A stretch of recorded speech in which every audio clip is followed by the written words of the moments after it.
নমস্কার বন্ধুরা। অন্নপূর্ণা ভান্ডারের টাকা ১লা আগস্ট কেন আপনাদের ব্যাংক অ্যাকাউন্টে ঢুকলো না? আগস্ট মাসে কবে টাকা দেওয়া হতে পারে? কারা টাকা পাবেন, কারা বাদ যেতে পারেন? ভেরিফিকেশনের কাজ কোথায় পৌঁছেছে? স্ট্যাটাস চেক হঠাৎ বন্ধ হয়ে গেল কেন? নতুন পোর্টালে কি আপডেট এসেছে? আজকের এই ভিডিওতে ধাপে ধাপে সমস্ত গুরুত্বপূর্ণ তথ্য নিয়ে বিস্তারিত আলোচনা করব। ভিডিওটি শুরু করার আগে ছোট্ট একটি অনুরোধ, এই তথ্যটি যত বেশি মানুষের কাছে পৌঁছবে তত বেশি উপভোক্তা সঠিক খবর জানতে পারবেন। তাই ভিডিওটি বেশি বেশি করে শেয়ার করুন। আর প্রতিদিন এই ধরনের সরকারি প্রকল্পের নির্ভুল আপডেট সবার আগে পেতে চ্যানেলটি সাবস্ক্রাইব করে পাশে থাকা বেল আইকনটি অন করে রাখুন। যারা ফেসবুক থেকে দেখছেন তারা অবশ্যই পেজটি ফলো করতে ভুলবেন না। বন্ধুরা, আজ ২য় আগস্ট। অনেকেই আশা করেছিলেন, যেহেতু গত ১লা জুলাই বহু উপভোক্তার ব্যাংক অ্যাকাউন্টে টাকা পাঠানো হয়েছিল, তাই এবারেও হয়তো ১লা আগস্ট টাকা দেওয়া হবে। কিন্তু বাস্তবে তা হয়নি। কেন টাকা দেওয়া হলো না? এর প্রধান কারণ হলো ভেরিফিকেশন প্রক্রিয়া এখনো সম্পূর্ণ শেষ হয়নি। জুলাই মাসে যারা আবেদন করেছিলেন তাদের অনেকের আবেদন এআই এবং প্রশাসনিক যাচাইয়ের মাধ্যমে অনুমোদন করা হয়েছিল। এরপরও সরকার আবার নতুন করে বহু আবেদন পুনরায় যাচাই করার নির্দেশ দেয়। তো বিশেষ করে জুলাই মাসে টাকা পেয়েছেন এমন অনেকের পুনরায় ভেরিফিকেশন চলছে। যাদের স্ট্যাটাস আন্ডার ইনকোয়ারি ছিল তাদেরও মাঠ পর্যায়ে যাচাই করা হচ্ছে। বিভিন্ন জেলা থেকে এখনো চূড়ান্ত রিপোর্ট জমা পড়েনি। এই কারণেই সরকার এখনো সম্পূর্ণ ফাইনাল বেনিফিশিয়ারি লিস্ট কিন্তু সরাসরি তৈরি করতে পারেনি। এবার একটা বিষয় ভালোভাবে বুঝে নিন, যদি সরকার এখনই টাকা ছেড়ে দেয় তাহলে যাদের ভেরিফিকেশন এখনো শেষ হয়নি তাদের অ্যাকাউন্টে টাকা যাবে না।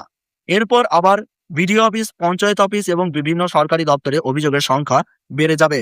গত জুলাই মাসে বহু জায়গায় এই ধরনের সমস্যা তৈরি হয়েছিল, তাই এবার সরকার আগে সম্পূর্ণ তালিকা তৈরি করতে চাইছে, তারপর একসঙ্গে টাকা দেওয়ার পরিকল্পনা কিন্তু করছে। অর্থাৎ আপনারা দেখেছেন ইতিমধ্যেই যে জুলাই মাসে কিন্তু অনেকে টাকা পায়নি। তার ফলে কিন্তু বিভিন্ন রকম সমস্যার সৃষ্টি করেছিল পঞ্চায়েত, ব্লক, তারপরে বিডিও এই ধরনের জায়গাগুলিতে। সরকার কিন্তু এবার একসঙ্গে টাকা ছাড়ার পরিকল্পনা নিয়েছে। আগস্ট মাসে কবে টাকা আসতে পারে এখনো পর্যন্ত সরকার কোনো নির্দিষ্ট তারিখ ঘোষণা করেনি। তবে বিভিন্ন প্রশাসনিক সূত্রে জানা যাচ্ছে সব জেলার ভেরিফিকেশন শেষ হওয়ার পরেই টাকা ছাড়া হতে পারে।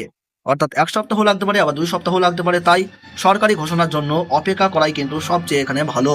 যেই মুহূর্তে সরকার টাকা ছাড়ার তারিখ ঘোষণা করবে অথবা ব্যাংকে টাকা জমা পড়া শুরু হবে, আমরা সবার আগে সেই খবর আপনাদের কিন্তু জানিয়ে দেব। আপনাদেরকে জানিয়ে দেবো যে কারা কারা আগস্ট মাসে টাকা পেতে পারেন। আগস্ট মাসের জন্য কাদের কাদের টাকা বরাদ্দ হয়েছে। অনেক নতুন আবেদনকারী এবার প্রথমবারের মতো টাকা পেতে পারেন, বিশেষ করে যাদের আবেদন আগে আন্ডার ইনকোয়ারিতে ছিল, যাদের ভেরিফিকেশন সম্পূর্ণ হয়েছে, যাদের আবেদন অ্যাপ্রুভ হয়েছে, নতুন যোগ্য আবেদনকারীরা। এই উপভোক্তাদের অনেকেই আগস্ট মাসে টাকা পাওয়ার সম্ভাবনা কিন্তু সবচেয়ে বেশি লক্ষ্য করা যাচ্ছে। আবার কারা টাকা নাও পেতে পারেন, সরকার এখন বিভিন্ন আবেদন পুনরায় যাচাই করছে। যদি ভেরিফিকেশনে দেখা যায় আবেদনকারী প্রকল্পের নিয়ম অনুযায়ী যোগ্য নন, তাহলে তাদের নাম বাদ দেওয়া যেতে পারে। যেমন সরকারি চাকরিজীবী, আয়কর প্রদানকারী এবং এইসব প্রকল্পে শর্ত পূরণ করে না এমন আবেদনকারী, যাচাইয়ের সময় ভুল তথ্য ধরা পড়লে অন্যান্য অযোগ্য ব্যক্তিরা আবেদন করলে কিন্তু এই টাকা আপনারা পাবেন না। ভেরিফিকেশন সম্পূর্ণ হওয়ার পরেই চূড়ান্ত সিদ্ধান্ত কিন্তু নেওয়া হবে। স্ট্যাটাস চেক হঠাৎ কেন বন্ধ হলো, এটাও এখন সবচেয়ে বেশি আলোচনার বিষয়। আগে অনেকেই মোবাইল নম্বর দিয়ে অনলাইনে স্ট্যাটাস দেখতে পারতেন, কিন্তু ৩১ জুলাইয়ের পর সেই সিটিজেন লগ ইন অপশনটি আপাতত বন্ধ করে দেওয়া হয়েছে। ফলে এখন সাধারণ মানুষ অনলাইনে আগের মতো স্ট্যাটাস দেখতে পারছেন না। নতুন পোর্টালে কি কি আপডেট এসেছে আপনাদেরকে জানিয়ে দেব। নতুন আবেদন পোর্টালে ট্র্যাক অ্যাপ্লিকেশন স্ট্যাটাস নামে একটি নতুন অপশন দেখাচ্ছে। তবে বর্তমানে সেই অপশনটি সবার জন্য কার্যকর নয়। অনেকের ক্ষেত্রে ক্লিক করলেও কোনো তথ্য দেখাচ্ছে না। ভবিষ্যতে যদি এই অপশন চালু করা হয় তাহলে বাড়িতে বসেই আবার স্ট্যাটাস দেখা যেতে পারে। তাই এই পরিষেবা চালু হবে, আমরা সঙ্গে সঙ্গে আপনাদের কিন্তু জানিয়ে দেবো। যখন এই পরিষেবা চালু হবে আপনাদের সরাসরি জানিয়ে দেবো। তাহলে এখন স্ট্যাটাস চেক করবেন কিভাবে? বর্তমানে সবচেয়ে নির্ভরযোগ্য উপায় হলো আপনার নিকটবর্তী বিডিও অফিসে যান, সঙ্গে নিয়ে যান আধার কার্ড অথবা আবেদন করার সময় পাওয়া অ্যাপ্লিকেশন নাম্বার। অফিসের কর্মকর্তারা তাদের অফিসিয়াল লগ ইন দিয়ে আপনার স্ট্যাটাসটি আবেদন কিন্তু সরাসরি দেখিয়ে দেবে যে বর্তমান পরিস্থিতি কি রয়েছে, আবেদন অ্যাপ্রুভ হয়েছে কিনা, পেন্ডিং আছে কিনা, আন্ডার ইনকোয়ারিতে আছে কিনা এবং রিজেক্ট হয়েছে কিনা। অর্থাৎ সম্পূর্ণ স্ট্যাটাস সেখানে জানা যাবে। সবশেষে গুরুত্বপূর্ণ কথা, বন্ধুরা, এখন সবচেয়ে বেশি দরকার ধৈর্য রাখা। টাকা বন্ধ হয়ে যায়নি, বরং সরকার এবার আগের তুলনায় আরো সতর্কভাবে ভেরিফিকেশন সম্পন্ন করার চেষ্টা করছে, যাতে যোগ্য উপভোক্তা কোনো সমস্যা ছাড়াই কিন্তু সরাসরি এই প্রকল্পের টাকা পান।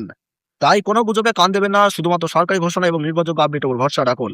যেই নতুন আপডেট আসবে, টাকা ছাড়া তারিখ, নতুন তালিকা, approve list, reject list, verification update অথবা স্ট্যাটাস চেক চালু হওয়ার খবর সবচেয়ে আমরা আগে আপনাদের জানিয়ে দেব।